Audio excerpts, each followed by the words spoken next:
I'm Adrienne Osborne, the owner of Performance High, and this is Kristin Henry. Not only was Kristin the first teacher to start at Performance High, but we were in a band together before that. So we've known each other 12 or 13 12, years. 13. We're sisters. Yeah. Anyway, let's start with, how do you approach teaching people to sing?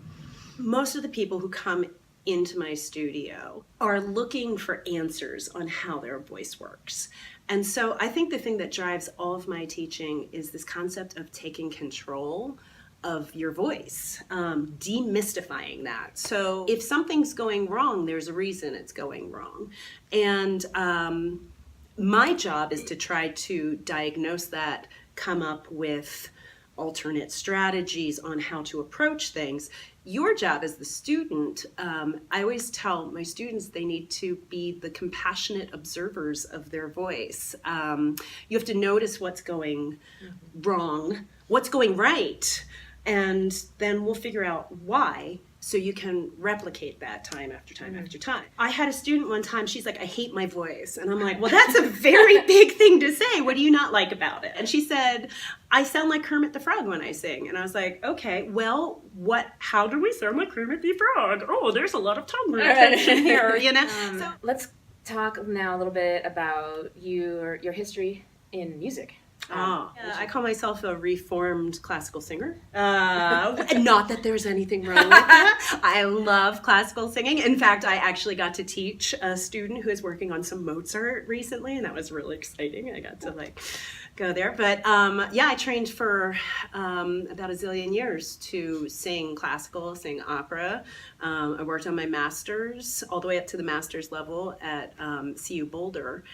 And I burned out a little bit on that kind of singing. It wasn't the right fit for me. I tend to be a little too cerebral, and that was making me, I know, that's surprising, isn't it? Usually people think I'm just dumb as dirt. No, but I would really get in my head, because in the classical world, and again, not that there's anything wrong with this is amazing, but there's so much emphasis on creating this perfect tone. Every note in the center, every note in line with every other note.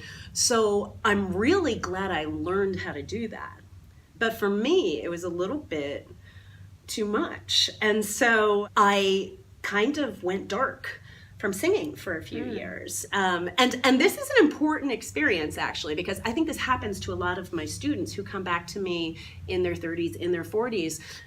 They burned out somewhere, or they got frustrated, or they walked away from it, and they're trying to find their way back. So luckily, I found my way back through music theater, and then an R&B band.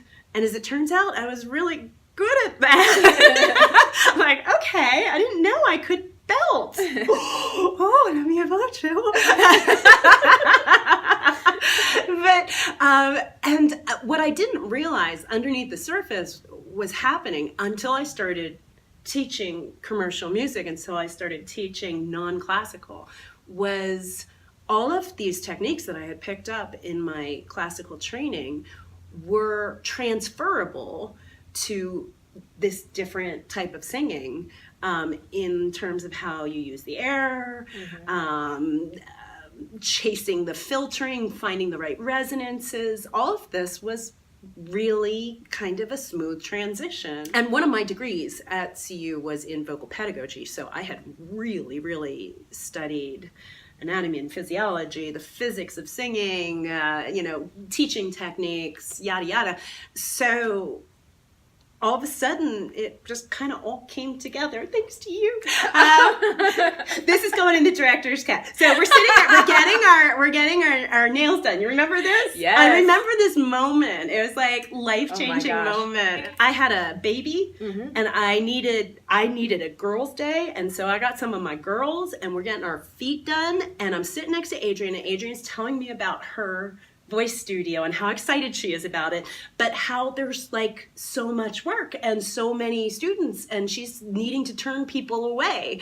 And I'm sitting there going, I really wish I had something in my life to show my daughter and like something I could be proud of other than, you know, blowing bubbles in the backyard. and it was like this, hey, you got your chocolate in my peanut butter moment.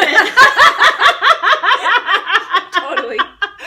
In the world of like voice instruction, classical is considered like over here and commercial is considered over here. And there's this kind of like, I don't want to say there's a mutual distrust, but there's like, I mean, like there's just kind of this big gap in between where classical teachers, sometimes I hear them treating commercial singing as something very heavy and very different.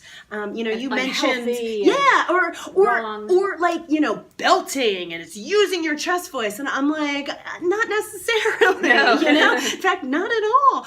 The purpose that I'm fulfilling, my special purpose in the world is these two things are not opposite. They very much support each other. There's just this lack of understanding from one side to the other.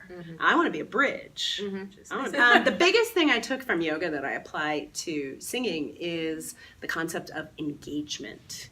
So engagement is the balance between ease and effort. And this is a concept I think is applicable throughout life in yoga, in singing, and just emotionally. Where are we not working enough? Where are we working too hard? And in almost everything that comes up in a voice lesson, there's that yin yang. A lot of people think that head voice and chest voice are like the two options. Right. You know, I always say production is a spectrum. Yeah. And so head voice and chest voice are kind of the end points on that spectrum. And in between, there's like this infinite number of combinations of those productions. And the ways that all of these muscles, unbeknownst to our conscious mind, are working together. Everything just needs to be balanced. Sometimes I feel like my main job is to see what somebody's doing and then tell them to do the opposite. Pretty much. What I love the most about this studio is the community, the amazing community. You have built this where we have students crossing studios and collaborating with students in other studios. I have relationships with your students. You have relationships with my students. It's collaborative among the teachers. So the other day I'm in Studio 1 and one of the other teachers comes in and we sat there just shooting it about, you know, male voice changes and how we address that. And there's such a collaborative environment here with the showcases, with the extra classes. There's so many opportunities for enrichment, for saturating yourself in music and in singing. And I really appreciate that. Well, I built this city. You know?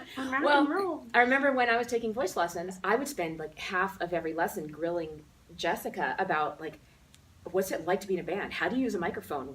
How do you get on the radio? Like, there was just like a universe of things I didn't know anything about. Right. And I didn't know how to get from voice lesson to any next opportunity. Right. And so that's what I've tried to build. That's the artist development side of it. Exactly. Like the opportunity to take classes, sing in front of other people than you're just your voice teacher.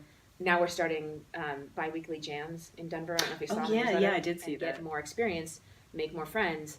And things come out of that. Yes. I mean, like Justin is now in a band with one of your students, you know, Eric. Oh yeah. Right? Oh my gosh, I love that.